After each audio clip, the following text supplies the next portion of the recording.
déjà comment fonctionnent les questions-réponses. Il suffit pour poser une question que vous l'inscriviez dans le fil de la messagerie instantanée qui est sur la droite de votre écran. Toutes les questions soit trouveront une réponse dans le fil de ces questions, soit trouveront une réponse à l'oral par les intervenants qui sont réunis là ce matin, soit, si elles ne trouvent pas de réponse tout de suite, trouveront une réponse a posteriori dans le compte-rendu de la conférence des CLI que vous pourrez consulter sur le site de l'ASN et sur le site de l'ANCLI. Alors, ce matin, nous avons encore un programme très dense. Je vais tout de suite passer la parole tout de suite, après avoir dit de quoi serait fait ce programme, je vais passer la parole à Yves Lheureux. Ce programme, il est fait d'une restitution par des présidents de CLI du travail qui a été fait lors d'un séminaire en octobre. Puis de la prise de parole puis d'une restitution du travail qui a été fait mercredi dans les ateliers sur le post-accidentel, puis d'une prise de parole de Cédric Villani, qui est président de l'OPEX, l'Office parlementaire d'évaluation des choix scientifiques et technologiques, qui nous fait l'honneur d'intervenir ce matin, et enfin d'un discours de clôture de Monsieur le Président Jean-Claude Delalonde, président de l'ANCLI, et de Monsieur Bernard Dorozuc, président de l'Autorité de sûreté nucléaire. Voilà, grand programme. Je passe sans plus tarder la parole à Yves Lheureux, qui donc va présenter cette première séquence. Merci beaucoup Céline, bonjour à toutes et à tous. Oui, il me revient d'introduire cette première séquence de la matinée où nous avons souhaité partager avec vous une initiative que l'ANCLI a lancée depuis 2019. La première édition s'était tenue en 2019, ce qu'on appelle dans notre jargon notre séminaire des présidents de CLI. C'est une réunion une fois par an où, avec les présidents de CLI, les membres de bureau, les membres de conseil d'administration de CLI, les chargés de mission, on partage les expériences des fonctionnements des CLI, les réussites, les difficultés, les points d'amélioration, et où on essaye ensemble de trouver des solutions pour aller améliorer ces fonctionnements, pour partager les bonnes pratiques, pour trouver des corrélations entre les actions menées par les uns et les autres, et puis pour aider les CLI dans leur fonctionnement au quotidien, mais aussi réussir à échanger entre les CLI entre elles et aussi à partager entre les CLI et l'ANCLI. Donc un travail intéressant, partagé par des présidents, des membres de CLI et qui est plébiscité depuis 2 ans comme initiative vraiment soutenue avec beaucoup de membres et beaucoup de participants et d'interactions. Donc cette deuxième édition a été perturbée comme beaucoup de choses malheureusement sur cette année par le Covid-19 et donc on n'a pas pu la tenir en présentiel comme on aurait souhaité le faire et on a donc essayé de réorganiser ce séminaire des présidents de CLI et on l'a réorganisé comme vous le voyez sur ce programme en 4 temps exactement. Une première réunion de plénière qui s'est tenue le 9 octobre 2020 où au travers de témoignages de présidents de CLI, de membres de CLI et de chargés de mission de CLI, on a commencé à examiner, à discuter ensemble sur 3 sujets majeurs qui sont un peu le cœur de cible de nos CLI, qui sont le fonctionnement quotidien des CLI, qui sont la formation et la montée en compétences des CLI, et qui sont l'information et les relations avec les acteurs locaux et le grand public des CLI. Donc, première réunion de plénière en octobre, puis ensuite 2 journées très importantes en atelier de travail, le 19 novembre et le 20 novembre, où on est revenu sur ces 3 grands thèmes, fonctionnement des CLI, formation et montée en compétences, et information du grand public. À l'occasion de ces ateliers, nous avons largement partagé, on a commencé à inscrire sur le marbre, dans le papier, un certain nombre de perspectives, d'idées, de bonnes idées qu'on souhaitait partager et qui étaient représentatifs des questionnements des CLI. Et on a fait une plénière de restitution le 4 décembre dernier, vous voyez, c'est très récent, où on a validé un peu l'ensemble des grands principes. Et aujourd'hui, vous êtes les premiers à qui, finalement, on va restituer ces réflexions de ces ateliers en 3 grandes thématiques, 3 sujets, 3 cœurs de cible. Et je remercie d'avance les présidentes et les présidents de CLI qui ont accepté, qui ont participé à ces ateliers et qui ont participé de restituer chacun sur sa thématique les discussions et les échanges qu'on a pu avoir ensemble. Juste quelques chiffres avant de passer la parole à Madame Sellard qui va présenter donc le fonctionnement quotidien des CLI. Quelques chiffres tout au long de ces ateliers que vous voyez à l'écran. On a eu plus de 26 CLI qui ont été représentés, qui ont travaillé, qui ont échangé et partagé, plus d'une dizaine de présidents de CLI et une moyenne de 30 à 40 personnes à chacune des sessions et des ateliers, des réunions d'ouverture qu'on a pu mener. Donc, une implication forte des CLI que je remercie encore. Madame Sellard, je vous passe la parole pour la première session qui concerne le fonctionnement quotidien des CLI et leur relation avec l'ANCLI. Merci. Donc, le premier slide, s'il vous plaît. Donc, bonjour à tous. Donc, je vais vous présenter la synthèse de notre groupe de travail sur le thème « Le fonctionnement des CLI ». Alors, lors de nos échanges très riches, donc, nous avons noté une disparité des compétences et des engagements selon les CLI et les membres.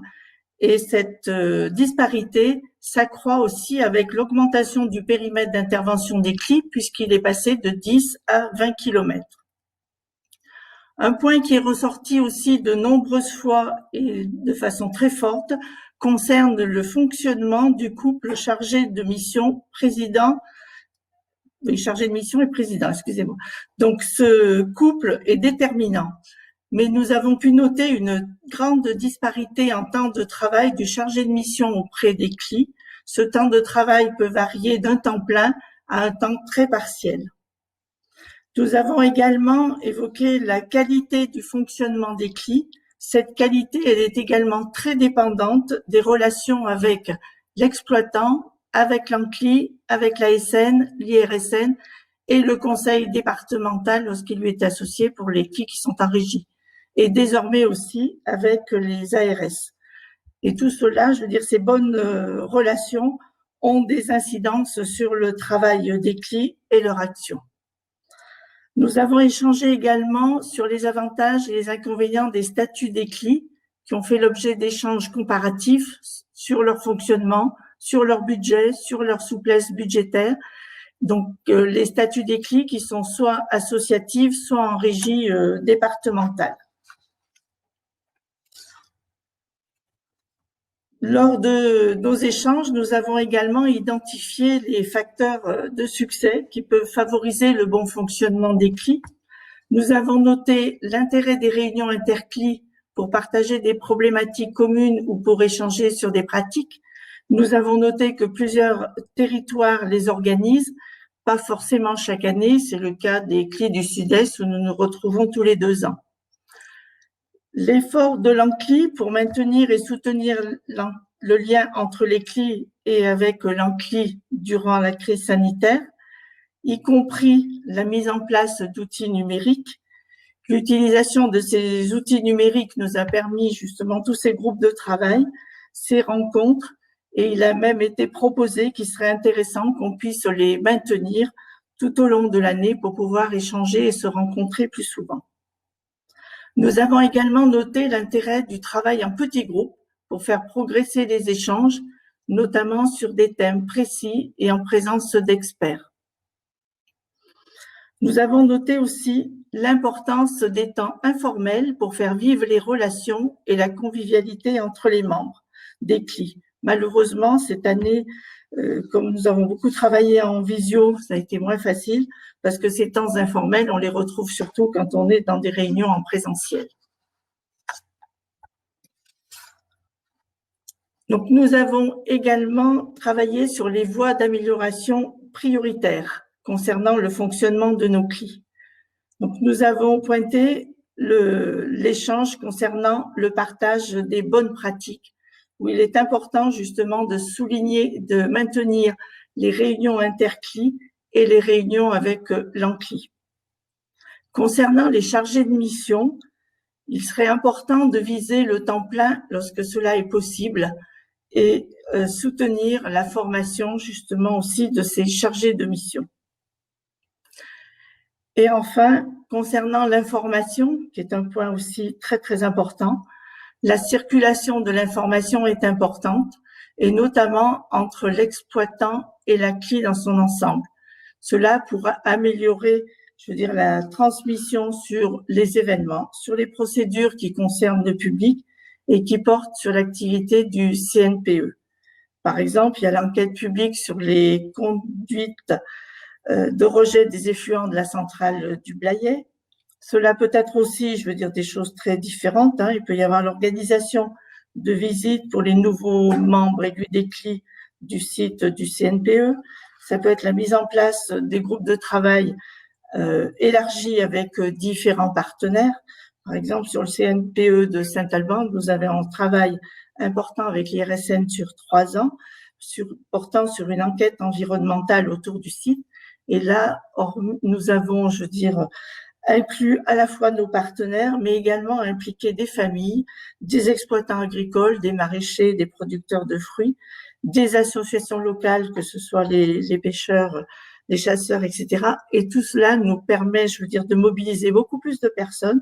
Et on a pu constater que tous sont très impliqués et très motivés pour, je veux dire, participer à ces groupes de travail. Voilà, je vous remercie. Merci beaucoup, Madame Sellard. Merci beaucoup pour cet éclairage et ce Rex de cet atelier sur le fonctionnement quotidien des CLI. Je rappelle qu'on aura un temps d'échange à la fin de la restitution de ces différents ateliers et de la restitution par Monsieur Olivier Rivière des ateliers sur le post-accident. Néanmoins, on vous invite, et ça a été rappelé par Céline, à écrire évidemment dans la conversation. Ça fera partie des questions auxquelles on pourra répondre un petit peu plus tard. Je passe de ce pas la parole à Monsieur Henriot, le président de la CLI de Golfech. Monsieur Henriot, bonjour, accompagné de Véronique Auguste, la chargée de mission de la CLI de Golfech. Bonjour à vous deux. Bonjour à toutes et à tous. Alors, si vous voulez, je vais me permettre de me présenter et de vous rappeler rapidement ce qu'était notre CLI, puisque je suis un petit nouveau à ce poste. À la demande du président du conseil départemental, donc du Tarn-et-Garonne, j'assure depuis juillet la présidence de la CLI de Golfech. Vice-président du conseil départemental depuis 2015, j'étais il y a quelques mois maire de Moissac, qui était une commune de 13 000 habitants, inclus dans le périmètre de 20 km autour de la centrale. Donc, pour situer ma position d'élu. Pendant plus de 35 ans, j'avais exercé dans cette ville comme médecin généraliste. Et étant en activité lors de l'ouverture de la centrale de Golfech en 82, j'ai bénéficié à ce moment-là d'informations et de formations organisées vers les professionnels de santé à cette occasion, et par la suite des informations régulières par des bulletins que nous recevions à peu près tous les trimestres. La CLI de Golfech, vous la connaissez pour la plupart d'entre vous, elle a été fondée en 82, confirmée en statut associatif en 86. Pour moi, cette fonction de président, que j'assume mes facilités, et vous le comprendrez très bien, par l'inestimable compétence et l'énergie de notre chargée de mission à plein temps, Véronique Auguste, qui est à côté de moi, et que vous connaissez, mais aussi par un bureau dynamique, avec des vice-présidents particulièrement investis et pointus dans leurs compétences. La CLI de Golfech, depuis l'élargissement, c'est 183 membres, 126 élus, 19 représentants d'associations et autant pour les syndicats et les personnes qualifiées. Enfin, nous œuvrons sur 3 départements, le Gers, le Lot-et-Garonne et le 82, où est implantée la centrale, pour une population globale de plus de 128 000 habitants. Perturbée par les contraintes de la pandémie, la CLI est cependant en plein renouvellement avec les nouveaux élus municipaux et prochainement départementaux. Donc, la nécessité de formation de ces nouveaux membres va rapidement se poser. Et pour moi, si une connaissance basique du nucléaire, de son industrie, des contraintes de sécurité et des plans de prévention et d'intervention s'imposent, c'est surtout pour les élus. Il me paraît aussi extrêmement important d'expliquer ce qu'est la CLI et quelles sont ses missions. J'ai suivi avec attention les dernières manifestations organisées par l'ANCLI, dont la semaine dernière, la semaine des présidents, pardon, et dont nous allons voir aujourd'hui le retour sur le séminaire. Auditeur attentif de tous ces échanges, je me suis fait une opinion sur nos rôles respectifs. Dans ma perception, l'ANCLI vit du dynamisme et des actions des CLI qui la constituent. Sa présence assure une représentation efficace auprès des instances nationales du nucléaire et gouvernementales. Il me paraît donc essentiel qu'elle reste au service des CLI en leur permettant de bénéficier de son expertise, de ses compétences, de ses moyens de soutien des actions locales, notamment en matière de formation. De nouvelles pistes pourraient aussi être envisagées, par exemple une veille juridique pour disséquer les multiples informations qui nous concernent et nous mettre en disposition des commentaires éclairés. Voilà, mais il faut revenir donc à notre atelier sur les formations et les principales réflexions qu'il a suscitées. Alors, les réflexions générales pour l'année 2020. La formation des membres de CLI est au service du dialogue au sein des CLI, du questionnement pertinent de l'exploitant, de la transmission d'une information de qualité au grand public. Je suis personnellement tout à fait d'accord sur ces retours parce que c'est ce que je perçois. Qu'il ne s'agisse pas de former des spécialistes du nucléaire, c'est évident, mais des gens qui puissent comprendre le b.a.-ba de ce qui se passe dans une centrale et les impératifs que cela peut générer. Le capital de formation a été acquis dans le cadre des groupes de travail avec l'IRSN et l'ASN, avec un rôle initiateur de l'ANCLI. Je suis tout à fait d'accord. Et j'ajouterai que tout ça a été stimulé par les demandes et les initiatives des différentes CLI partenaires. L'enjeu clé est la formation des élus. Ça, je l'ai déjà dit tout à l'heure, et j'en suis d'autant plus convaincu que j'en suis un, les nouveaux et les futurs. Et je pense qu'il faudra surtout s'appuyer sur ces données pour motiver les futurs élus à se former. En tant que relais donc vers le public, alors qu'ils sont souvent les moins connaisseurs du sujet nucléaire et les moins disponibles. En ce qui concerne la réflexion sur les facteurs de succès que nous avons pu identifier lors de ce séminaire, les visites sur site, les participations aux inspections de l'ASN, les participations aux exercices de crise sont des opportunités de formation, à la fois formation et action, effectivement, et la préparation est aussi formatrice. Et je pense que c'est une formation précieuse. Et personnellement, les quelques connaissances que j'ai pu avoir avant d'accéder à ce poste, j'en avais acquis à l'occasion de plusieurs visites sur site qui nous avaient été proposées lors de l'ouverture de la centrale et par la suite également. Ce qui a été apprécié aussi, c'est l'offre de modalités numériques de formation que propose l'ANCLI, les formations dites socles de base qui sont importantes, et le parrainage des nouveaux membres issus du périmètre élargi par des membres déjà en place.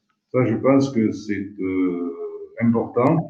Je le vis tous les jours avec le soutien des membres compétents de mon bureau, et je pense que pour l'avenir, c'est quelque chose qu'il faudra effectivement renforcer parce que ça me paraît extrêmement précieux. Voilà, en troisième slide, on a envisagé les voies d'amélioration prioritaires, interroger les membres de CLI pour comprendre leurs attentes et leurs motivations en termes de formation, parce que j'avais perçu tout à l'heure en disant que l'échange doit être permanent dans les deux sens, prévoir les retours d'expérience après les formations, ça, je pense que c'est primordial, mobiliser les personnes relais de formation au sein des CLI pour multiplier les temps de montée en compétences sur le territoire, en gros, former des formateurs. C'est ça aussi tout à fait intéressant. Peut-être que la difficulté chez les uns ou chez les autres sera de trouver des volontaires pour remplir ces rôles, mais il faudra les susciter. Profiter des réunions de CLI pour programmer 15 minutes de formation à chaque fois, c'est une bonne idée aussi, je pense. C'est du temps gagné pour tous, effectivement. Et initier des dialogues directs entre membres et experts. Et je pense qu'on pourrait, pour programmer ce genre de formation, s'inspirer de l'actualité, soit du site sur lequel avec lequel on est relié, ou toute autre information sur un site nucléaire quelconque de notre beau pays.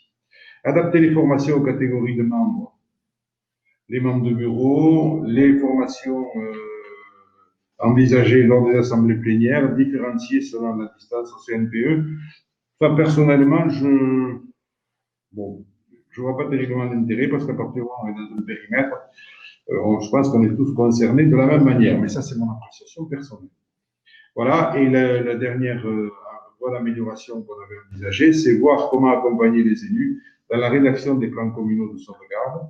Alors, chez nous, ça existe déjà, puisque à partir des services de la préfecture, on a un personnel qui est colonel à la retraite, qui aide la rédaction des plans communaux sur tous les sujets. Moi, j'en ai bénéficié en tant que maire, et qui peut aussi nous permettre de réaliser de micro-exercices sur différents sujets qui peuvent être évoqués, et notamment celui qui nous concerne.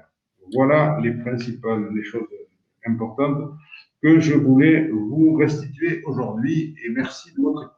Merci encore, merci beaucoup, Président, de cet éclairage, de ce REX. Et vous le rappeliez en introduction, vous êtes un président nouvellement nommé, et le sujet de la formation et de la montée en compétences est, on sait, primordial dans les CLI, et notamment pour aussi tous les nouveaux membres qui arrivent avec l'extension du PPI. Et on sait que c'est un volet sur lequel il y a un travail important à réaliser.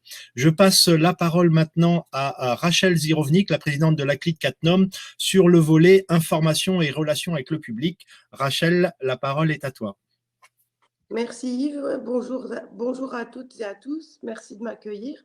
Donc je suis, comme l'a évoqué Yves, présidente de la CLI de Cattenom, qui a la particularité d'être une CLI transfrontalière. Je suis également vice-présidente de la Moselle, chargée justement des relations avec le Luxembourg. Et j'ai la chance de pouvoir m'appuyer sur le soutien et la compétence d'une chargée de mission, Anne-Laure Maclot, que j'en profite pour remercier pour son travail tout au long de l'année.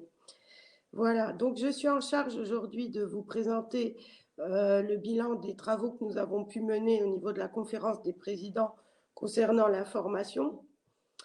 Alors, ce que l'on peut noter en général sur l'année 2020 en termes d'information, c'est qu'il y a énormément d'outils et de modalités d'information, communication qui sont utilisés par les CLI au travers de réunions publiques thématiques, des micro-trottoirs, être présent à la fête de la science, diffuser des newsletters, des contenus sur les sites Internet. Il y a eu également des initiatives élaborées qui ont été menées à la fois vers les milieux scolaires et universitaires, même si ces initiatives ont été interrompues par la crise sanitaire. Il faut savoir que les CLI peuvent, par exemple, s'appuyer sur l'exposition pédagogique de l'IRSN, qui présente visuellement les enjeux liés à la radioprotection, mais pas que. Puis on a aussi une CLIN, celle de Panuel-Panly, qui réalise de nombreuses actions vers les établissements scolaires pour sensibiliser les plus jeunes. Ensuite, autre élément important d'information pour les CLI, c'est la réunion publique, puisqu'elle constitue le moment clé de la rencontre avec le grand public et les modalités de la réunion sont vraiment déterminantes. À ce sujet, je vous invite à vous appuyer sur les fiches de bonnes pratiques qui ont été réalisées par l'ANCLI, puisque ce sont des documents supports précieux, notamment pour peut-être éventuellement les nouveaux présidents de CLI et les chargés de mission qui peuvent les accompagner. Ensuite, pour certaines CLI, il apparaît que l'enjeu d'ouverture au public des réunions plénières reste encore à mettre en place. Et puis, nous avons pu constater que certaines réticences persistent pour ouvrir ces CLI au public, puisqu'il y a des petites craintes de débordement, etc. Et on a constaté également que lorsqu'on ouvre la CLI au public, il faut veiller tout de même à ne pas entrer dans des sujets qui sont trop, on va dire, formels, et essayer de mettre en avant les sujets plus grand public, entre guillemets. Parce qu'on a identifié deux types de publics potentiels. C'est un public qui souhaite surtout recevoir de l'information, mais également un public qui souhaite prendre part aux échanges de la CLI auxquels ils n'ont pas droit, on va dire, de participer lorsque la réunion est fermée. Alors, concernant les facteurs de succès que nous avons pu identifier en matière d'information, on a pu constater qu'il y a des initiatives nouvelles qui ont été prises du fait de la crise sanitaire. Voilà, il n'y a pas que des effets négatifs. On a dû s'adapter et mettre en place de nouveaux outils d'information et de communication, notamment la visioconférence, comme nous le faisons aujourd'hui, qui a permis les échanges avec les différents CNPE et l'ASN. Les outils numériques pour justement que nous puissions poursuivre nos travaux entre les CLI et l'ANCLI, ainsi que des newsletters plus régulières. Nous avons pu constater aussi que l'appui sur les relais est déterminant pour toucher tous les publics. Également, un constat, c'est que les échanges qui peuvent être faits via des groupes de travail plus réduits permettent en fait un échange qui est plus riche et plus apaisé. Et on peut peut-être aborder des sujets complexes, comme par exemple l'organisation de la réunion publique, mais pas uniquement. Il apparaît également dans les facteurs de succès que la préparation en amont de la réunion publique est vraiment déterminante pour sa réussite, puisqu'elle permet d'améliorer, par exemple, à la fois la modération, gestion des débats qui peuvent parfois être conflictuels et critiques, mais aussi de travailler en fait sur le nombre de participants qui peuvent être là lors des réunions publiques et voir les causes comme je l'ai évoqué. Est-ce que c'est la complexité de la formation? Est-ce qu'on doit faire preuve de plus de pédagogie? Voilà, par exemple. Et là, pareil, je vous conseille de vous rapprocher des fiches de bonne pratique. Alors, enfin, les voies d'amélioration prioritaires que nous avons pu relever, c'est qu'il nous reste en matière d'information à veiller à toucher plus de public. Et pour cela, essayer de varier et multiplier les rendez-vous avec le public pour ancrer chaque CLI dans son territoire et pour fidéliser en quelque sorte le public. Il convient également de trouver un bon équilibrage dans l'usage des modalités jonglées entre le numérique et le présentiel, puisque l'année que nous sommes en train de vivre nous amène à réfléchir sur l'opportunité de prolonger l'usage des outils numériques, puisqu'on a pu constater des points positifs. On peut réunir les personnes sans avoir à les déplacer. Mais les points négatifs sont parfois qu'on n'arrive pas à rentrer peut-être forcément dans la réflexion et l'argumentation. Et puis, on peut avoir aussi des petits soucis logistiques et de connexion, ce qui n'est pas le cas pour nous aujourd'hui. Donc, tant mieux, je m'en réjouis. Ensuite, voie d'amélioration aussi qui a été identifiée, c'est de pouvoir placer le curseur convenablement sur le niveau d'information que l'on souhaite transmettre. En fait, se positionner dans un contexte où il y a beaucoup d'autres sujets concernant le nucléaire, de manière générale, qui sont également en premier plan, on va dire, sur l'information. Ensuite, que puis-je dire encore dans les voies d'information?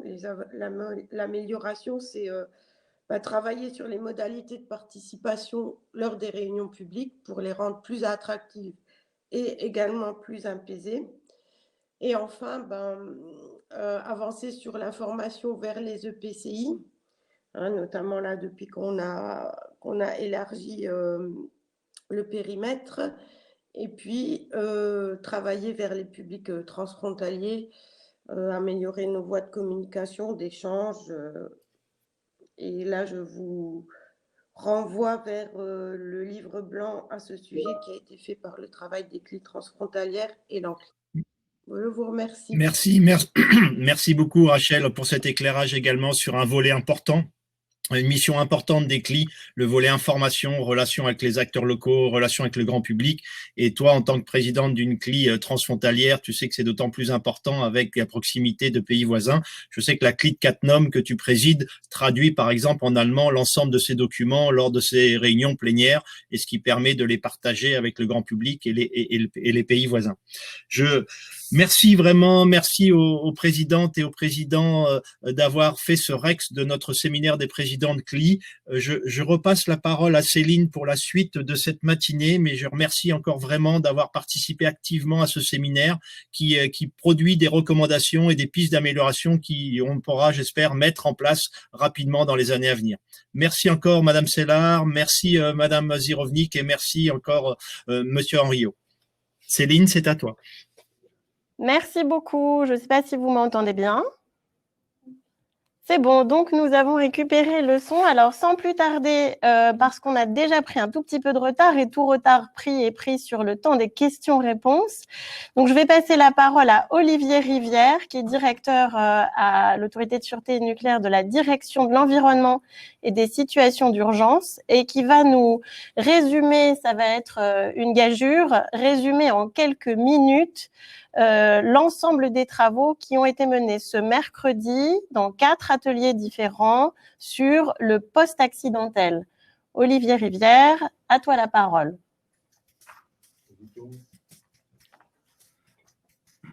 Bonjour à tous. Donc, mercredi matin, 4 ateliers se sont tenus sur le thème du post-accident et plus spécifiquement sur le rôle des acteurs locaux dans la préparation à la gestion des suites d'un accident nucléaire.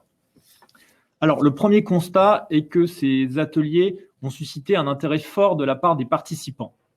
Alors, du coup, on a également noté un petit peu de frustration de la part de ces participants compte tenu du format court, 30 minutes, de ces ateliers.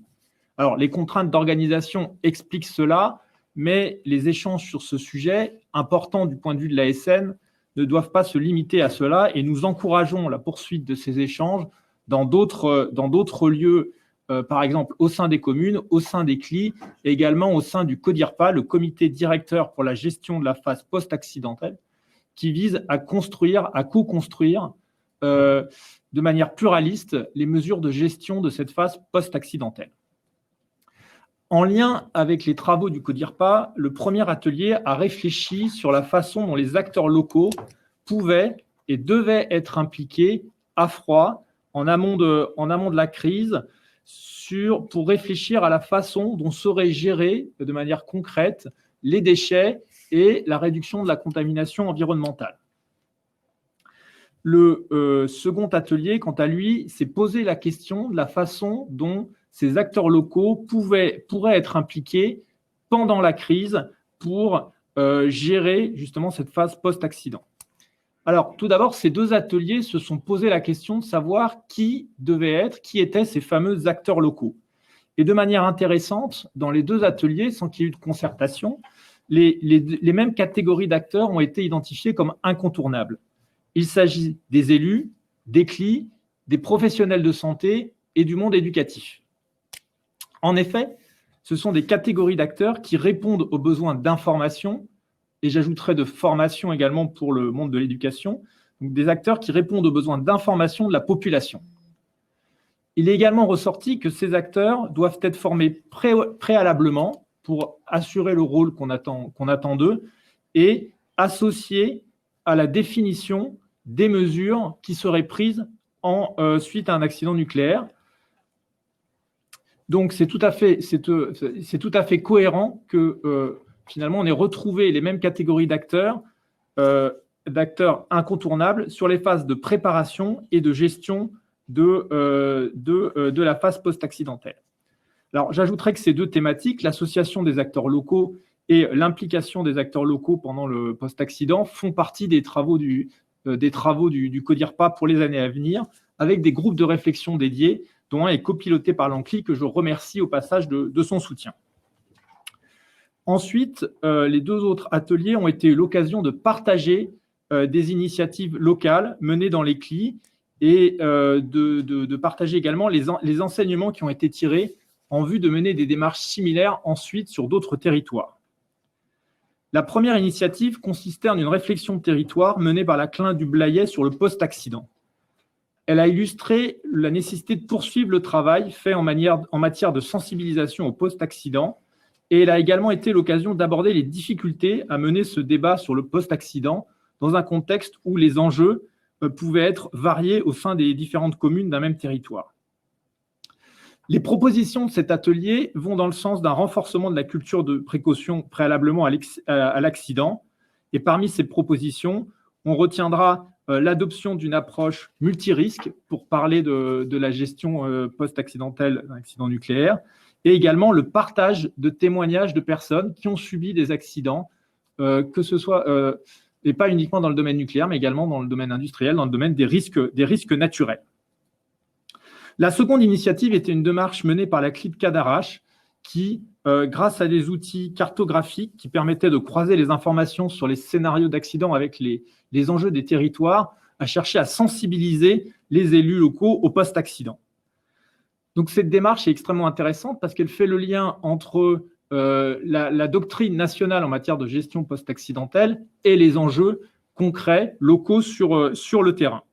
Donc ce travail a vocation à être décliné par commune Et il est apparu lors de l'atelier, et cet atelier a illustré le fait que pour pouvoir être mené à bien, il nécessite l'implication d'acteurs au-delà des élus, acteurs qui ont été appelés les citoyens actifs et qui font partie des autres catégories d'acteurs locaux indispensables pour préparer et gérer le post-accident. Ces deux démarches illustrent le dynamisme local sur le post-accident avec des initiatives qu'il est important de partager et dont il va falloir se nourrir pour passer à l'échelle sur l'ensemble des territoires lorsque c'est pertinent. Enfin, à l'occasion de ces 4 ateliers, au cours de ces 4 ateliers, on a retrouvé des propositions communes et dont on avait pu entendre parler également à l'occasion de différentes présentations cette semaine. Donc, je n'en citerai quelques-unes. La participation du public aux exercices, l'information vers le grand public des enseignements qui ont été tirés de ces exercices et également la mesure citoyenne. En synthèse de ces ateliers, on peut retenir le rôle essentiel des acteurs locaux pendant les phases de préparation et de gestion du post-accident. Parmi ces acteurs, les élus, les CLI, les professionnels de santé, le système éducatif et les citoyens actifs ont été identifiés comme ayant un rôle important à jouer avant et pendant la phase post-accidentelle. On retient également une dynamique locale qui existe et qu'il faudra entretenir à l'avenir et dont il faudra partager les enseignements. On retient également la pertinence de mener des expérimentations à l'échelle locale pour pouvoir en tirer les enseignements avant de donner à ces initiatives une portée nationale. Donc, ces ateliers pourront alimenter les travaux du CODIRPA dans son travail de recommandation au gouvernement de propositions sur l'évolution de la doctrine post-accidentelle. Et nous invitons toutes les personnes qui sont intéressées à rejoindre ces réflexions en se rapprochant de l'ANCLI qui nous transmettra les propositions de candidature. Donc, par ailleurs, nous comptons sur l'ANCLI et sur les CLI pour porter au sein des travaux du CODIRPA la voix de ces acteurs locaux.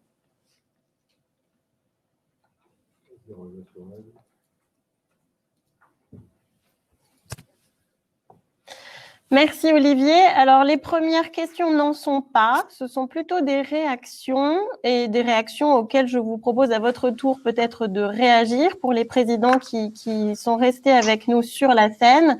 Pour les CLI, nécessité de cours de management pour les présidences des CLI et d'un organigramme. Voici une première réaction. C'était peut-être déjà dans les ambitions des travaux sur la formation, d'être accompagné peut-être sur ces aspects managériaux. Pour les chargés de mission, il faudrait une personne par CLI, ce qui n'est pas le cas. Alors ça, c'est plutôt, j'allais dire, peut-être un plaidoyer de l'ANCLI. On a entendu le président de Lalonde lundi s'en faire l'écho. On a aussi une réaction sur des initiatives. Bravo pour les groupes de travail étendus impliquant des citoyens actifs. Et puis, enfin, de belles initiatives sur Saclay, Cadarache, l'IFO, RME et l'ANCLI réfléchissent à une formation des secrétaires de CLI sur les enjeux et les techniques de réunion publique. Alors, je vois là plutôt des réactions que des questions, mais est-ce que, voilà, du côté des présidents de CLI qui ont parlé, du côté de l'ANCLI, est-ce que vous souhaitez rebondir sur ces réactions qui ont été mises dans le fil des questions-réponses? Écoute, alors j'espérais que mes présidents, madame, les présidentes et présidents, vous sont encore là, je pense, ou sont pas, n'arrivent pas à monter sur scène. Sinon, je peux réagir en partie. Alors, c'est vrai que il y a un point fort qui a été souligné, c'est la notion de disposer d'un chargé de mission. Ça a été repris dans les questions que tu as listées. Il y a un vrai besoin. Ça a été vraiment pointé du doigt lors de ces ateliers. c'est la nécessité d'avoir un chargé de mission à temps plein dans les CLI. Et en l'absence de ce chargé de mission à temps plein, dans la majorité des cas, c'est un agent du département qui passe 10, 20, 25, 30% de son temps à gérer la CLI. C'est vraiment pas suffisant. On le dit souvent, tous les membres des CLI sont des bénévoles et s'il n'y a pas un personnel qui est là pour préparer les réunions avec le président, préparer les ordres du jour, organiser la CLI, organiser les activités, les initiatives de la CLI, et ben ça marche plus difficilement. Et donc ça, c'est vrai que comme le dit Christian Desgranges de la CLI de Saint-Laurent-des-Eaux, par exemple, qui n'a malheureusement pas de chargé de mission, ça fait défaut et c'est compliqué. Mais je peux laisser Madame Sellard, que je vois revenir parmi nous, en parler, parce que pour les CLI de l'Isère, vous avez la chance d'avoir Ariane qui est très impliquée auprès des trois présidentes et présidents de CLI de l'Isère et qui témoigne, je pense, de cette nécessité d'avoir un chargé de mission actif et présent auprès de vous pour ce fonctionnement des CLI. Je vous laisse, Madame Sellard, en parler. Il manque votre micro, Madame Sellard. Voilà. Oui, tout à fait. Je disais au niveau du département de l'Isère, comme vous disiez, on a Ariane Pont qui est très impliquée et qui se rend très disponible. Par contre, pour les 3 CLI, elle n'a que 30% de son temps et le reste, elle est responsable d'un service, donc avec des tâches importantes. Donc, on va essayer, je veux dire, de négocier tout ça prochainement avec le président du département, parce que on a souvent, je veux dire, envie ou des projets pour mettre des choses en place, mais malheureusement, je veux dire qu'on n'a pas suffisamment de temps de travailler en amont pour cela. Voilà, je peux aussi compléter que par rapport à la formation, en n'étant pas du tout issu du nucléaire, lorsque on m'a confié, plutôt délégué la présidence de la CLI, c'est vrai qu'au début, j'ai quand même eu du mal et d'avoir, je veux dire, pour les nouveaux présidents de CLI, un temps de formation, ce serait quelque chose, je veux dire, de très appréciable. Voilà. Cette fois, une vraie question, mais qui va apporter... Ah, pardon, Yves, tu...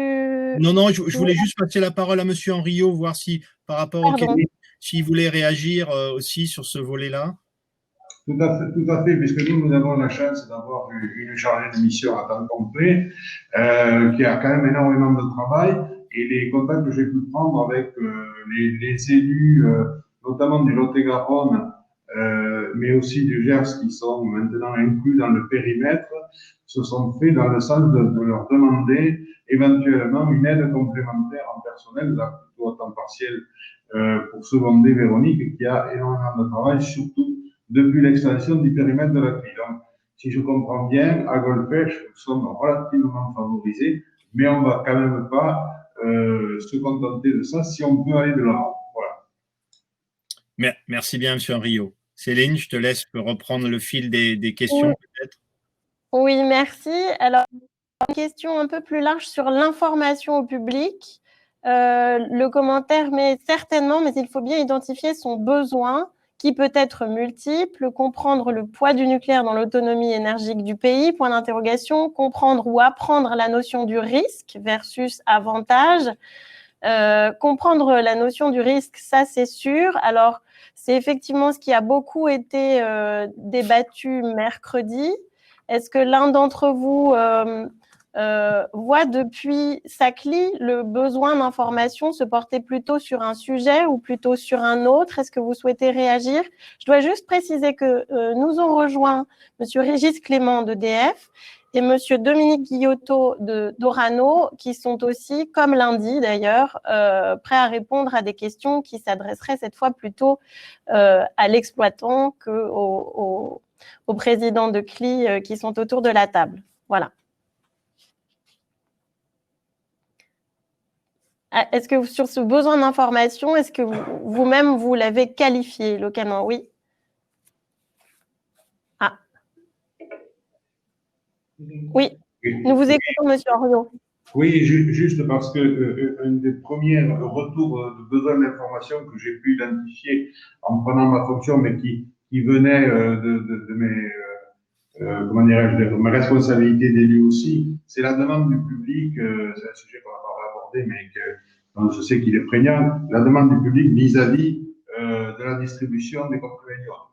Là, il y a une grosse incompréhension de beaucoup de gens. il y a eu pas mal de bugs sur la façon dont ça a fonctionné, et c'est une information effectivement que nous avions souvent à donner au niveau des municipalités. J'ai d'ailleurs, après ma prise de fonction, suscité une rencontre avec les services de la préfecture sur le sujet pour voir comment les choses allaient évoluer et allaient pouvoir localement se remettre en place. Et j'ai pu aussi effectivement donner mon avis de professionnel de santé parce que on a quand même dans nos expériences professionnelles de santé une connaissance de la façon dont les gens gèrent leurs médicaments au jour le jour et la complexité que ça peut avoir en ce qui concerne donc le problème des contributions et donc cette demande d'information du public qui est relativement importante sur ce sujet. Merci beaucoup. Alors, je relaye en me cachant cette fois parce que c'est Olivier Rivière qui va être amené à répondre. La question qui lui est attribuée a disparu. A disparu. Voilà, les associations locales sont au contact des habitants au quotidien et pourtant on ne les associe qu'en deuxième lieu. Il serait temps d'être reconnu partenaire à part entière dès le début. Elle était plus fléchée pour Olivier Rivière, à qui je laisse la parole pour répondre à cette remarque, question. Merci. Donc, en effet, d'ailleurs, dans un des ateliers, pardon, le rôle que pourrait être amené à jouer le monde associatif avait également été soulevé. Alors, certaines associations sont déjà membres des CLI et peuvent être associées aux démarches par ce biais-là. Je vous rejoins complètement sur le fait que, compte tenu de leur ancrage local et de leur activité, les associations peuvent jouer un rôle important, notamment pour sensibiliser au post-accident, sensibiliser localement au post-accident. D'ailleurs, à ce titre, dans les groupes de travail du CODIRPA, on a un certain nombre d'associations qui sont représentées et qui sont tout à fait actives. Donc, pour les associations qui seraient intéressées par ces travaux, nous invitons à nous contacter pour rejoindre les travaux en cours du CODIRPA et contribuer finalement à la préparation de cette phase post-accidentelle. Alors, je vais poursuivre par une question peut-être plutôt pour les élus locaux. La loi autorise les municipalités à mettre en place des réserves communales qui pourraient être un relais opérationnel efficace pour le post-accident. Est-ce que les élus que vous êtes autour de la table ont une réaction face à cette suggestion? Peut-être Madame Sellard ou Monsieur Henriot à nouveau?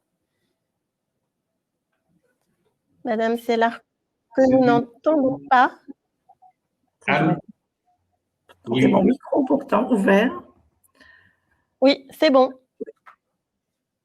Là, j'ai un petit peu des difficultés à vous répondre parce que bon, on n'est pas confronté aujourd'hui à cela, si ce n'est que autour de la centrale sur 2 communes, il y a un projet d'acquisition de terrain.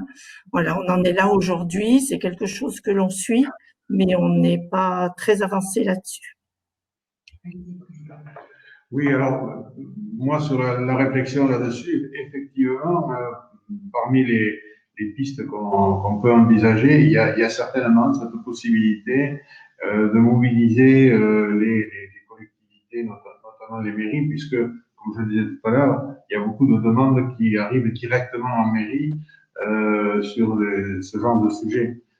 Mais là, il faut vraiment le travailler, à mon avis, de façon très précise et détaillée avec les autorités préfectorales qui ont quand même la main administrative sur le sujet. Mais je pense que se rapprocher des populations par le biais des mairies et d'intégrer dans les plans communaux d'intervention ce genre de problématique me paraît une possibilité intéressante.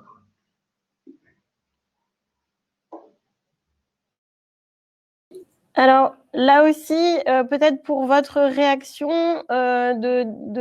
d'élus locaux, participation citoyenne, point d'exclamation, comment l'envisager? Peut-être est-ce un vœu pieux alors, et est-ce que c'est déjà en réflexion dans les territoires sur la façon de promouvoir des citoyens actifs, comme il a été beaucoup question de citoyens actifs mercredi. Que font et qui sont ces citoyens actifs? Je vous laisse réagir, peut-être Monsieur Henriot ou Madame Sellard. On en a beaucoup dans nos communes. Dans ma commune, nous avions 180 associations. Donc, vous voyez que, alors, sur tous les sujets, mais il y en a certaines qui sont peut-être plus actives que d'autres et qui drainent beaucoup plus de population.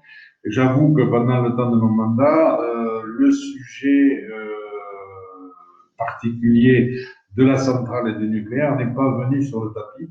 Mais après tout, les municipalités peuvent très bien, en s'appuyant sur les associations les plus représentatives et les plus efficaces, je pense, et ça, dans toutes les collectivités, on a un lien étroit avec des associations comme la Croix-Rouge, par exemple, mais qu'elle est déjà en partie concernée puisqu'elle est intégrée dans beaucoup des plans d'intervention communaux.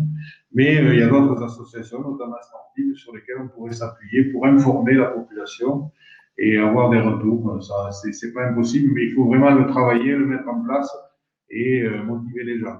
Bon, c'est vrai que par les temps qui courent, les associations, la plupart de nos concitoyens ont d'autres préoccupations liées à la pandémie, mais pour autant, je pense que c'est une approche possible. Tout à fait. Oui, alors même cette dernière question, parce que je crois que Cédric Villani va pouvoir nous rejoindre. Et du coup, après cette question, je vais inviter tout le monde à descendre de scène pour le laisser monter, puisque les places sont comptées. Je suis désolée, mais cette dernière question s'adresserait à EDF. La CLI budget sert aussi d'outil de communication pour EDF lorsque dans les actualités EDF EDF présente les aides qu'elle fait aux associations diverses. De quelles aides s'agit-il? Alors, Monsieur Clément, en quelques mots, peut-être, ces aides d'EDF aux associations.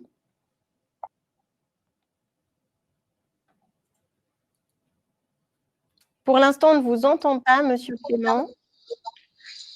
Est-ce que... Oui, là, ça doit être bon. C'est bon pour vous? Est-ce que vous m'entendez? Oui, ça y est, c'est bon.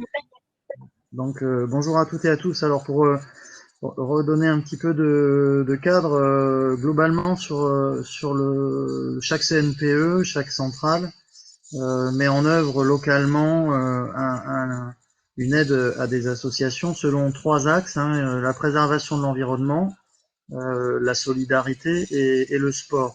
Alors la nature des aides, globalement, il y a deux types d'aides.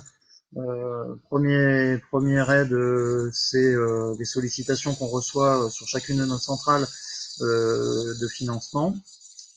Deuxième nature, c'est des dons de matériel, et parfois aussi la mise à disposition de certains types d'agents qui ont des expertises particulières sur des dossiers. J'ai en tête plusieurs exemples où c'est plutôt du don d'heures de travail de salariés qu'on a fait auprès d'associations. Les financements sont assez limités sur un CNPE, globalement tout cumulé. La préservation de l'environnement, solidarité sport, c'est quelques dizaines de kilos euros par an au total.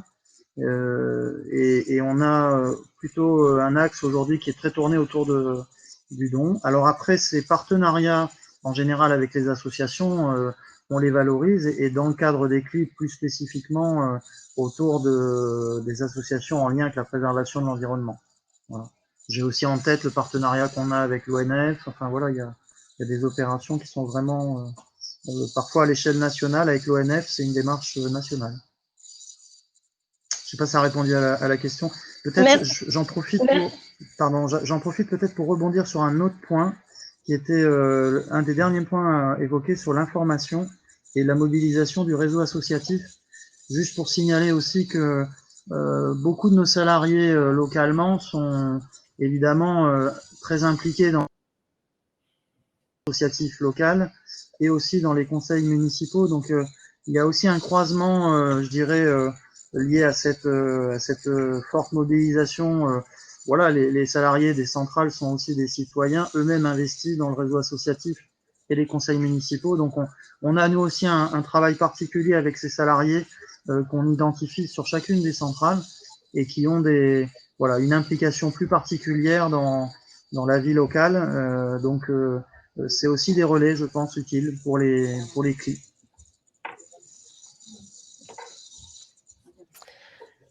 Merci beaucoup.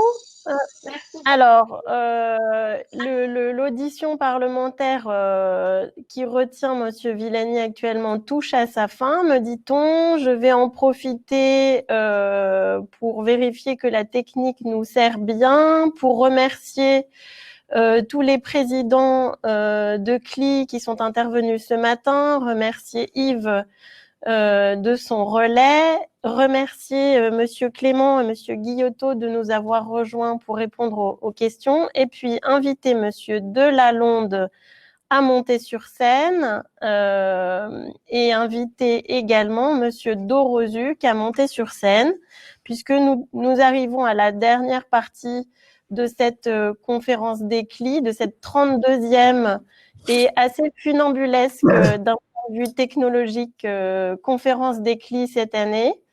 Je vais en profiter pour vous dire aussi, en attendant, que nous nous quitterons avec deux éléments pour prolonger un tout petit peu le temps que nous passons ensemble. D'une part, le film qui célèbre les 20 ans de l'Ancli, qu'il vous sera possible de visionner à la fin des discours de clôture. Et puis, évidemment, je vous laisserai en bonne compagnie avec un questionnaire d'évaluation qui vous prendra quelques minutes, mais qui nous est très, très utile pour les organisations des prochaines conférences des CLI. Et donc, je vous remercie par avance de prendre ces quelques minutes pour remplir ce questionnaire qui sera posté sur le fil des questions-réponses sur la droite de l'écran à l'issue des discours de cette fin de matinée. Voilà, alors nous attendons, comme c'est le cas aussi dans l'événementiel physique, j'allais dire, voilà, l'arrivée de Monsieur Villani, et je viens de terminer ma phrase et le voilà, c'est quasiment magique. Bonjour Monsieur Cédric Villani, alors dont nous n'avons pas encore le son. Alors, voilà, c'est parfait. Est-ce que vous m'entendez bien? Très bien. Et donc, vous arrivez exactement au moment où je dis que vous alliez arriver. Donc, ça a quelque chose de magique. Et donc, nous vous remercions beaucoup de cette intervention en clôture de la 32e totalement numérique conférence des commissions locales d'information. Et donc, je rappelle à tous nos participants que vous êtes président de l'OPEX, l'Office parlementaire d'évaluation des choix scientifiques et technologiques, et je vous laisse la parole aussi vite. Merci beaucoup. Vous m'entendez bien? Vous m'entendez bien? Oui. Oh. Très bien. Alors, écoutez, c'est un grand honneur pour moi que de venir à la conclusion de cette journée, de ce colloque. Comme on sait bien, cette conférence des CLI, c'est un rendez-vous important, c'est un rendez-vous qui est au carrefour des questions scientifiques, des questions technologiques, des questions citoyennes et de grandes questions de société qui se posent à nous.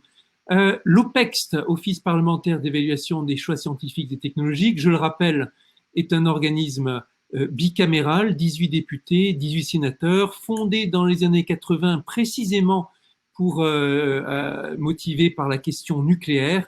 Il s'agissait d'éclairer le Parlement sur ces sujets hautement techniques et hautement politiques. Et aujourd'hui, ce sont tous les sujets scientifico-politiques que l'OPEX aborde. Son fonctionnement bicaméral, Assemblée nationale et Sénat, son fonctionnement transpartisan en font un organisme de référence chaque fois qu'il y a un débat qui demande une instruction aussi objective que possible, souhaitant ne pas se faire dévoyer, détourner, souhaitant qu'un débat ne soit pas détourné pour des questions politiciennes autant que possible. En ce moment, nous sommes sur le pont, c'est ce qui fait que je sois arrivé si tard. Nous sommes complètement immergés dans les questions de stratégie vaccinale avec un programme d'audition considérable. Plus de 12 auditions cette semaine et des conclusions à rendre en début de semaine prochaine en amont du débat parlementaire sur la stratégie vaccinale. Et on voit bien dans cette question du Covid tous les ingrédients qui ont fait que les pouvoirs publics, que l'État s'est doté de structures de contact entre la science et le politique, mais aussi de structures de débat et de concertation, parce que ce sont des sujets dans lesquels, face à une menace, face à une possibilité d'accident, face à une crise, il y a besoin de faire entendre la voix du scientifique d'une façon qui ne soit pas trop perturbée, biaisée, déformée par le jeu médiatique, par les angoisses politiques, par la pression du temps court, et qui puisse permettre à tout le monde de s'exprimer et de trouver sa place, et aux politiques d'être bien éclairés par le scientifique. Le travail que vous faites ici, au niveau des CLI, et dans ce rendez-vous de la conférence des CLI, est également un travail important, majeur, au confluent entre la science, la politique et l'information citoyenne. Et c'est pour ça qu'il était important que, avec ma casquette de président de l'OPEX, je puisse venir vous apporter quelques mots qui seront surtout des mots de félicitations et pour me réjouir de la qualité de ce dialogue. Ici sont présents parmi vous des personnalités importantes. Monsieur le Président de l'Autorité de sûreté nucléaire, Monsieur le Président de l'Association nationale des comités et commissions locales d'information, vous représentez chacun un contact extrêmement important entre un risque scientifico-technologique et la confiance de la société et les experts. Et c'est le point de confluence entre ces trois que vous deux incarnez, de la même façon que moi, de façon plus générale, au Parlement, j'incarne avec ces fonctions le point de contact entre les questions scientifiques et les questions parlementaires. Tous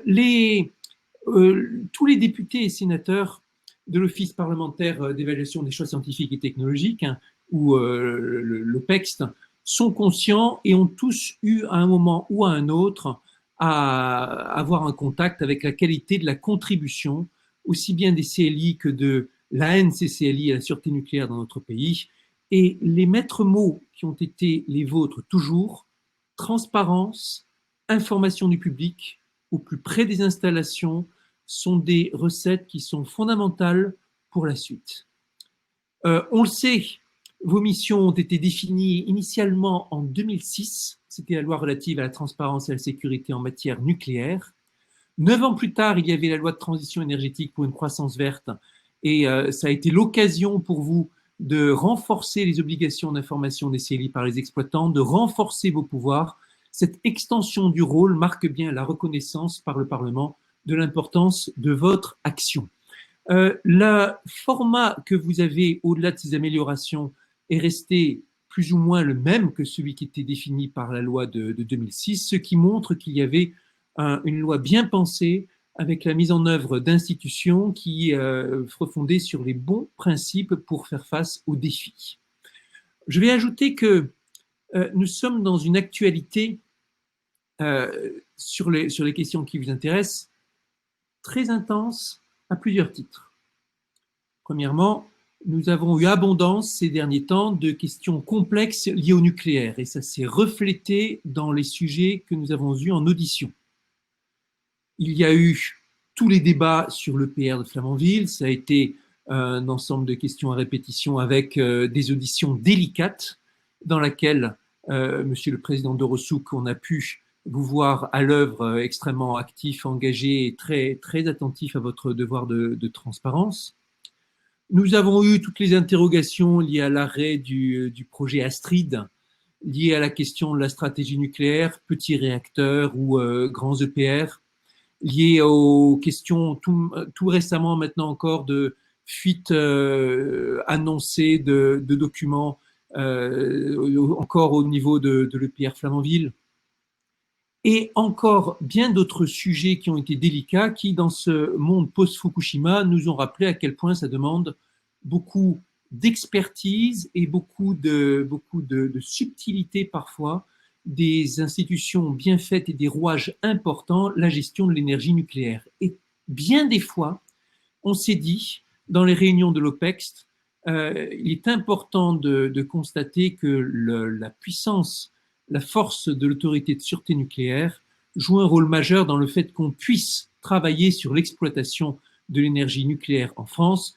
Et dans bien des pays, ces solutions ne sont pas envisageables parce qu'il n'y a pas le même compétence, le même montage institutionnel et expert que ce que nous avons avec l'ASN ou d'autres organismes. Donc, une actualité nucléaire compliquée, mais aussi une actualité en termes de crise qui est compliquée. Bien sûr, la crise du Covid, mais aussi la crise de l'accident de Lubrizol que vous avez eu l'occasion d'évoquer dans vos travaux.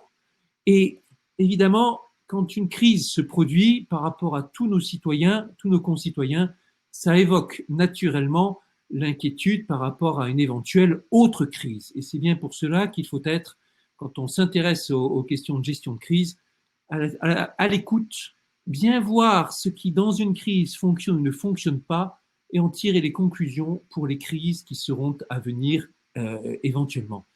Dans la question de la crise du Covid, on a vu toutes ces questions d'information du scientifique, de parole du scientifique et de transparence revenir sans cesse.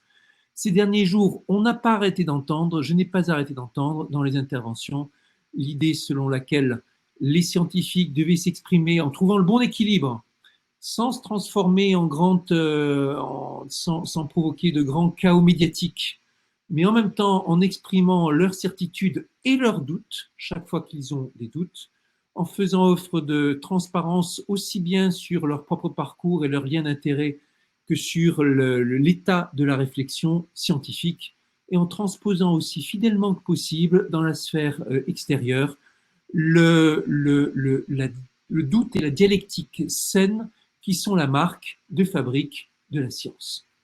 La réflexion pluraliste, c'est le mot d'ordre de la science, de la même façon que dans la démocratie, le point le plus important est la faculté qu'ont les différents acteurs d'exprimer leur point de vue dans un débat public contradictoire, et de la même façon que dans les CLI, vous accomplissez un travail de réflexion pluraliste basé sur la connaissance précise des installations et de leurs problématiques au plus près du terrain, permettant à tout un chacun de se forger son opinion sur la filière nucléaire avec ses difficultés, ses atouts, son évolution complexe et ses nouveaux enjeux. Notre office et à travers lui, le Parlement continuera à être en contact avec vous chaque fois que cela sera utile, à veiller à ce que les conditions de la réussite de votre action soient réunies, à vous défendre auprès du Parlement chaque fois qu'il y aura besoin, et à suivre de près votre action, quels que soient les pouvoirs, quels que soient les responsables politiques, et à reconnaître votre action et à travers elle, celle de ce dialogue exigeant entre science, technologie et citoyens. Je remercie tous les participants à la concertation pour participer justement à la réussite de cette action. Je ne sais pas s'il y a des questions qui sont prévues dans la suite de nos interventions, mais en tout cas, je dois vous dire combien je suis honoré d'avoir pu participer, ne serait-ce que quelques instants, à la tenue de votre beau colloque.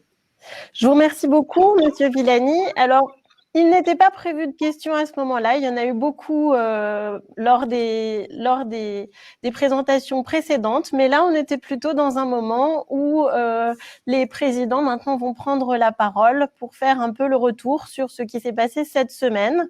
Et donc, je vais passer la parole. Je vous remercie encore beaucoup d'avoir pu être avec nous. Merci beaucoup. Je vais écouter le retour avec grand intérêt et je vous souhaite une excellente journée. Merci beaucoup. Alors, Monsieur Delalonde, président de l'ANCLI, je vous passe la parole aussi vite pour le discours de clôture. Bien, Monsieur le Président Villani, bonjour et merci de votre participation à cette réunion de clôture. Le premier mot qui me vient à l'esprit pour cette conclusion d'une semaine de travail ensemble, c'est le mot d'engagement. Comme vous l'avez dit d'ailleurs, en utilisant d'autres mots. Un engagement des membres des CLI et des acteurs du nucléaire pour échanger, pour partager, pour progresser, pour avancer ensemble. Lors de mon introduction en début de semaine, je le disais, et je pense que c'est important de le répéter, le trait d'union entre nous tous aujourd'hui, malgré l'hétérogénéité des acteurs et des sensibilités, c'est notre capacité d'écoute réciproque et notre farouche volonté de faire ensemble pour un bien commun la sûreté nucléaire. Engagement aussi pour offrir un programme diversifié tout au long de cette semaine, permettant aux participants d'interagir sur plusieurs sujets d'importance. La Covid, le Rex de Lubrizol, qui était très attendu par tous les présidents de CLI réunis à l'ANCLI depuis un an, le post-accident, les réexamens de sûreté des réacteurs de 900 MW, un programme pour cette conférence qui s'est adapté au contexte du distanciel et qui a été suivi par près de 150 personnes à chacune des sessions. Enfin, un engagement aussi du personnel de l'ASN et de notre petite équipe de l'ANCLI, petite mais disponible et efficace, qui n'ont pas ménagé leurs efforts pour que cette conférence de CLI se tienne. On aurait pu effectivement choisir la facilité. Nous aurions pu nous abstenir, compte tenu de la complexité d'assurer un échange large quand on est plus de 150 personnes aux quatre coins de France. Nous avons choisi de faire. Même si le Rex de cette conférence pointera, j'en suis sûr, ici ou là, des mécontentements, des découragements de participants un peu bloqués ou freinés par l'outil technique. Mais le même outil qui a cependant permis de nous réunir pendant une semaine. Cette nouvelle organisation de la conférence des CLI nous ouvre aussi de nouvelles perspectives et doit nous inviter, les uns et les autres, à examiner l'opportunité de mixer nos moments de dialogue et de partage des temps en présentiel, des temps en distanciel, à affiner et à caler au regard des sujets, des enjeux à traiter, mais aussi des disponibilités des participants. J'y reviendrai tout à l'heure. De mon point de vue, il y a lieu de faire connaître les réussites indéniables que nous bâtissons ensemble. Dans un monde où l'information circule vite, il devient essentiel d'être présent et actif sur les réseaux sociaux, d'être inventif, en nous appuyant sur les bons médias, afin de dynamiser le caractère à la fois national, mais aussi local de nos initiatives. Je pense notamment aux réunions publiques portées par les CLI dans le cadre de la concertation volontaire du 4e réexamen de sûreté des réacteurs de 900 MW et pour laquelle EDF, l'ASN et l'IRSN ont présenté ce jeudi matin, dans le cadre de la réunion plénière du Haut Comité, ouverte exceptionnellement à notre conférence des CLI, la manière dont il prenait en compte les remarques et les questions de la société civile pendant ces temps de débats locaux. C'était un engagement qui avait été pris et je pense qu'il a été respecté. À ce titre, je rappelle que s'est tenue récemment aussi une consultation en ligne sur le site du ministère de la Transition écologique et solidaire, sur le projet de décret relatif aux dispositions pour les réexamens des réacteurs électronucléaires au-delà de leur 35e année de fonctionnement. L'ANCLI a répondu à cette consultation et a notamment souligné l'importance que nous portons à ce que toutes les actions de dialogue et de partage d'informations qui ont pu et qui pourront être menées sur les réexamens de sûreté soient mises à disposition du public lors de l'enquête publique, au même titre que le dossier de l'exploitant. Dans le cas contraire, les déceptions seront grandes, l'incompréhension et la démotivation seront fortes, et la défiance envers les institutions déjà importantes un peu plus justifiée. Je me permettrai, M. Villani, d'insister sur ce propos, et je pense que l'OPEX peut intervenir pour qu'effectivement, toutes ces contributions soient dans un cadre légal et parlementaire et législatif pris en considération. Nos efforts communs pour mettre en débat les grandes questions et les enjeux nucléaires n'ont de sens et de crédibilité que si aujourd'hui et demain, nous nous engageons les uns et les autres à les mettre au profit de ce que nous appelons à l'ANCLI le processus de décision partagée. De mon point de vue, l'organisation de cette conférence annuelle des CLI, malgré son bel âge, 32 ans, constitue chaque année un défi stimulant, dans la mesure où elle doit réussir le difficile pari de permettre à tout à chacun d'échanger sur des enjeux nucléaires de plus en plus importants, tout en respectant les conditions propices à l'échange, et ceci dans le respect de la pluralité des points de vue et des personnes. Un défi bien maîtrisé, me semble-t-il, puisque vous êtes toujours aussi nombreux à plébisciter ce rendez-vous annuel. Néanmoins, il me semble qu'il est nécessaire de nous assurer régulièrement que les actions que nous menons constituent une source d'apprentissage et un gain réel compte tenu des efforts investis. La Covid a conduit à multiplier les visioconférences et je le sens bien, que nos membres de CLI s'essoufflent. Et nous avons pu entendre ici ou là cette semaine l'importance de rester proche des territoires, proche des bassins de vie et d'explorer des travaux à l'échelle de cette dimension locale. C'est l'une des ambitions du CODIRPA, mais je pense que le président de Rozuc y reviendra, qui dans sa nouvelle déclinaison met le local au cœur des préoccupations et des réflexions. Mercredi, lors des ateliers sur le post-accident, on a pris connaissance des initiatives de la CLI de Cadarache, ça a été rappelé tout à l'heure, et de la CLIN du Blayais. Je renouvelle aux représentants mes félicitations pour leurs bonnes idées pour sensibiliser les territoires au post-accident. Et je reprends aussi à ce propos les termes de M. Pancher en début de semaine lors de sa participation et de son intervention, qui précisait qu'il ne fallait surtout pas négliger le bon sens des acteurs locaux. Je terminerai sur la présentation du bilan du séminaire des présidents de CLI. Il a été rappelé par Mme Sénard tout à l'heure, la présidente de la CLI de Saint-Alban, l'importance des temps informels pour faire vivre les relations et la convivialité entre les membres des CLI. Je vous rappelle à ce sujet, et ça a été dit par les présidents tout à l'heure, que les membres des CLI sont tous des bénévoles.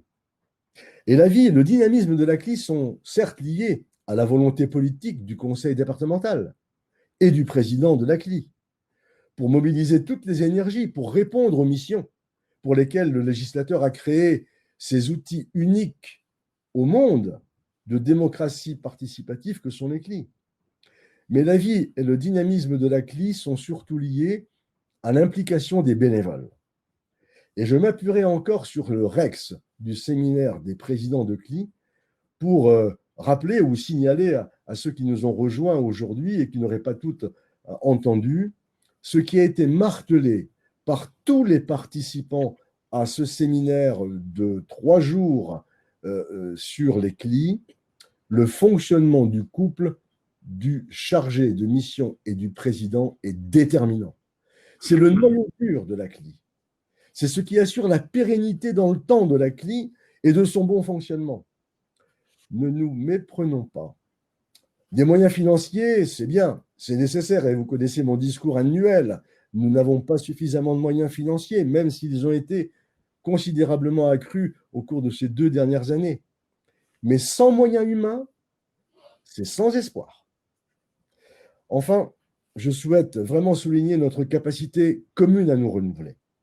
À l'heure où les contraintes budgétaires pèsent sur les moyens de l'État et donc sur les nôtres, elles rendent encore plus nécessaire un alignement de nos objectifs sur les actions que nous souhaitons partager. On ne le dira probablement jamais assez, et je le répète à l'envi, les CLI n'existeraient pas sans une mobilisation forte des femmes et des hommes qui la composent, et je tiens à saluer votre engagement, votre dévouement.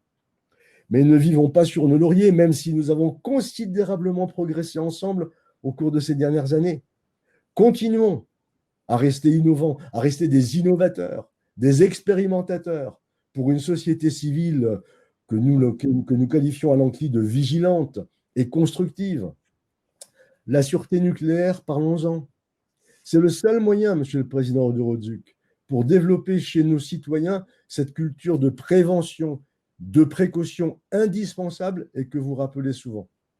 Merci de votre attention.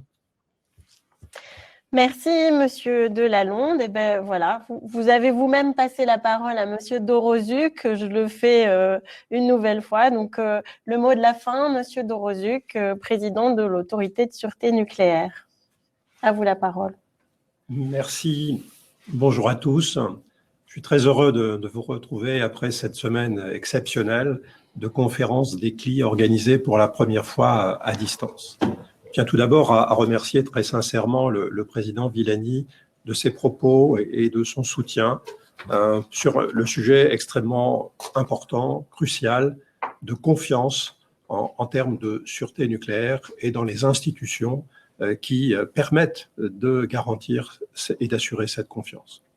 Je tiens également à remercier le président Delalonde de ses mots de conclusion permettant effectivement de souligner l'engagement de l'ensemble des CLI sur ces sujets de partage, d'association, des territoires, des élus, des populations à la gestion des risques.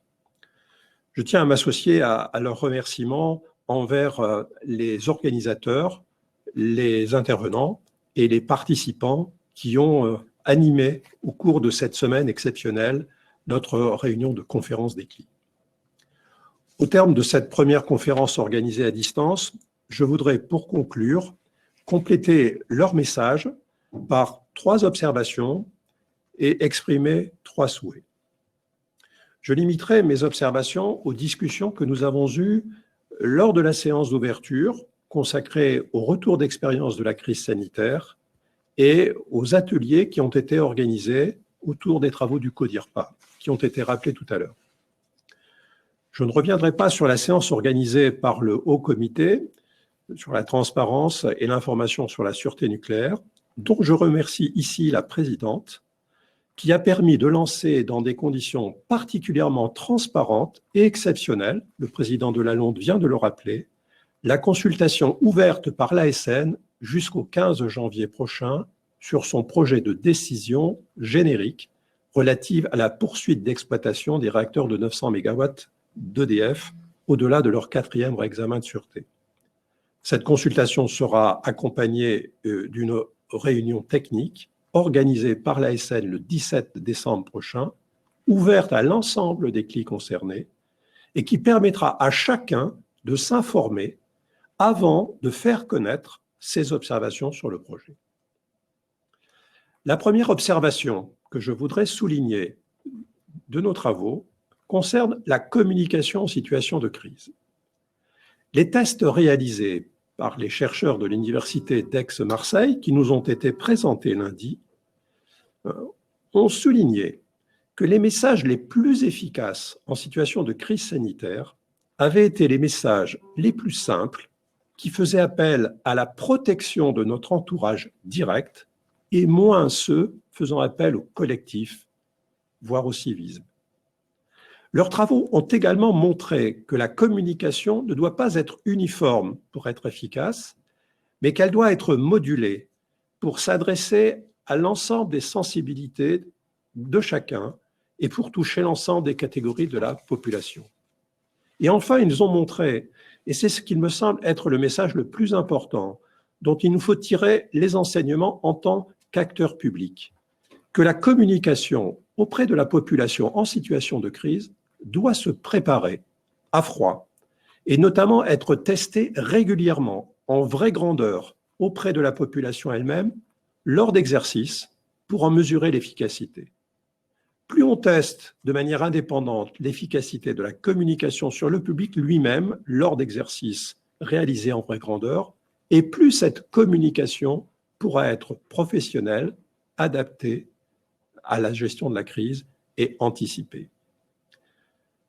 De telles situations réelles de tests me semblent devoir pouvoir être organisées à l'avenir et je pense que nous devrions réfléchir à la manière d'y associer les CLI. La seconde observation que je retiendrai de nos débats concerne le sujet fondamental de la culture de précaution à développer au sein de la population présente autour des risques.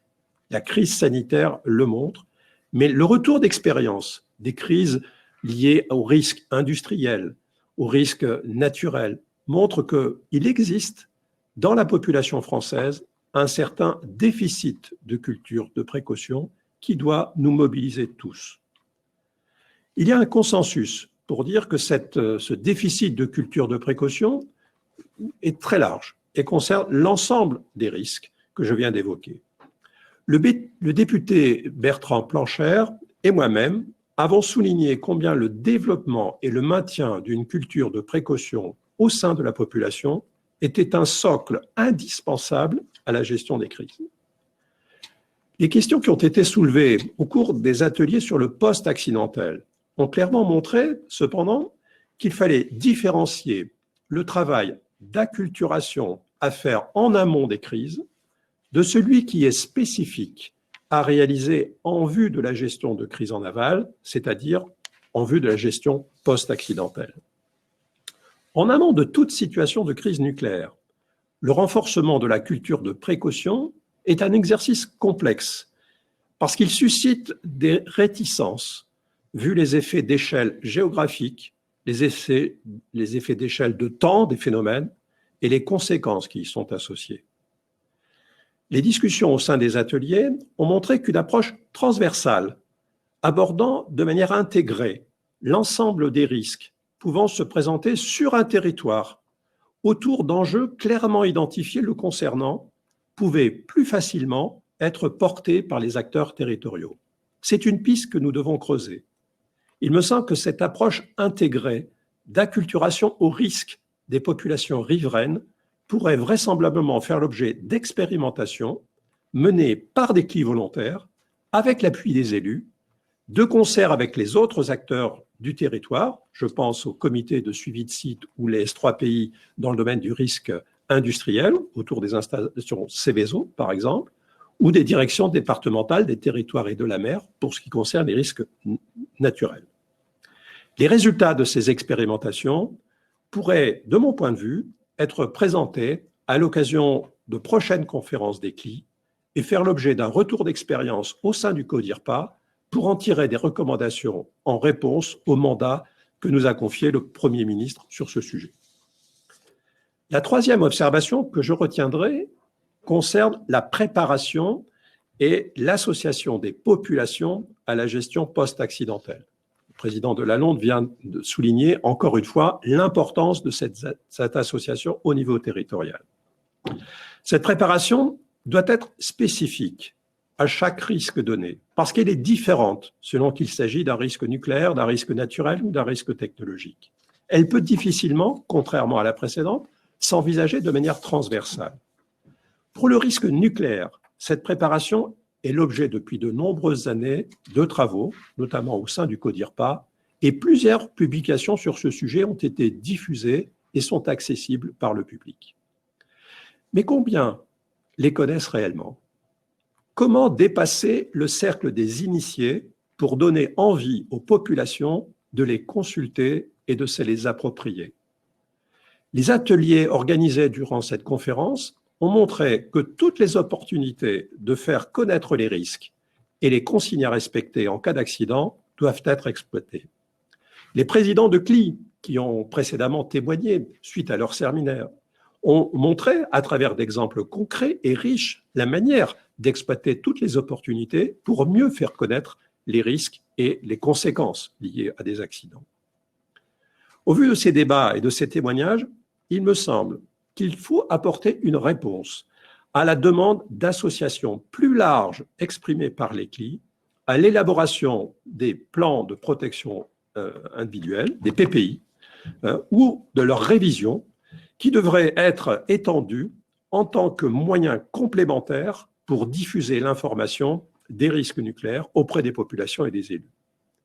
De la même manière, la participation des CLI et des élus à la préparation et à la réalisation des exercices de crise, qui existent déjà, mais qui est parfois limitée à quelques membres des CLI, pourrait également être renforcée et leur permettre de mieux appréhender les démarches et les outils de gestion qui seraient mis en œuvre en cas de situation de crise, notamment pour gérer la phase post-accidentelle, et ainsi jouer, au cours de cette phase post-accidentelle, un rôle de tiers de confiance auprès de la population. Enfin, dans la nouvelle doctrine de gestion post-accidentelle proposée par le CODIRPA au Premier ministre et validée par celui-ci, les zonages seront basés, les zonages de protection, d'évacuation, de consommation ou de non-consommation, seront basés sur des mesures de la radioactivité dans l'environnement réalisées au plus près du terrain. C'est une évolution majeure de la stratégie. Ce sont les résultats des mesures qui permettront de faire évoluer ces zonages dans le temps. Une meilleure connaissance de la radioactivité et les mesures réalisées par les citoyens eux-mêmes dans l'environnement seront un facteur clé de la confiance de la population envers la gestion des risques. Il me semble que c'est un point fondamental sur lequel il faut poursuivre les réflexions qui ont été engagées. Pour rendre accessible au plus grand nombre et le plus tôt possible les connaissances scientifiques établies sur la radioactivité, il y a un effort considérable à faire, notamment en liaison avec l'Éducation nationale.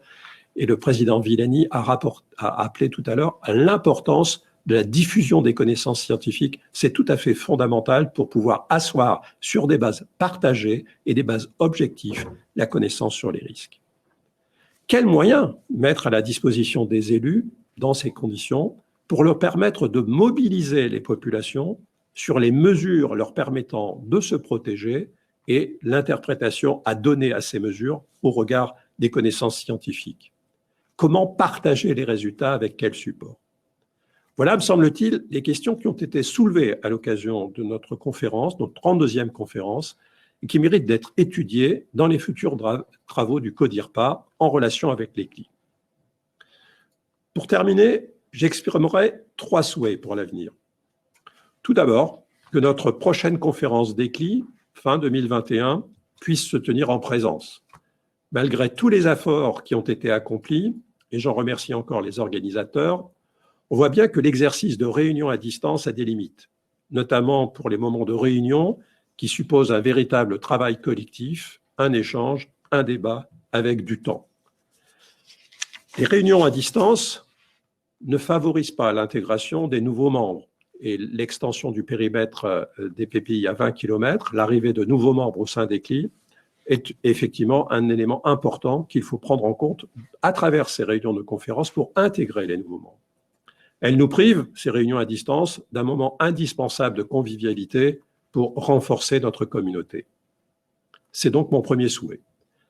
Ensuite, mon second souhait est que les CLI maintiennent leur haut niveau d'implication dans les travaux du CODIRPA, tant au niveau national que territorial, pour donner une réalité concrète à cette participation des acteurs locaux dont nous avons absolument besoin pour progresser.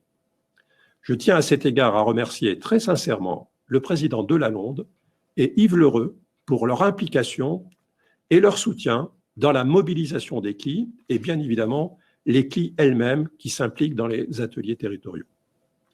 Enfin, mon troisième souhait est que l'ouverture exceptionnelle aux membres des CLI de certaines réunions institutionnelles, grâce à l'opportunité qui nous a été offerte, cela a été rappelé tout à l'heure, avec les moyens de connexion à distance, et je pense notamment à la réunion exceptionnelle du HCTISN ouverte aux CLI, puissent être considérés comme étant des précédents à répliquer, et qui fassent l'objet de réflexions de telle manière à ce que ces réunions institutionnelles puissent à l'avenir être enrichies par une participation directe des acteurs de terrain.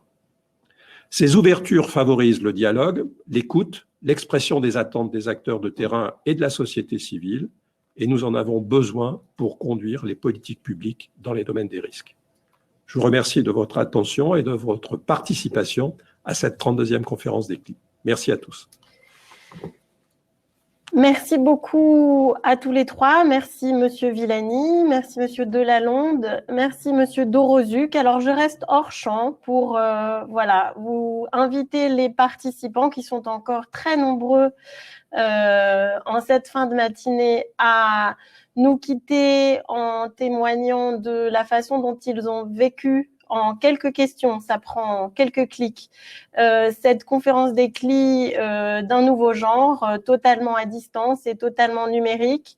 Mais nous avons bien entendu d'ores et déjà que la prochaine, et c'est ce que nous souhaitons aussi tous, sera quelque part dans un lieu physique où les gens pourront échanger entre eux également. Nous aspirons tous de nos voeux que la prochaine conférence des CLI 2021 nous réunisse à nouveau.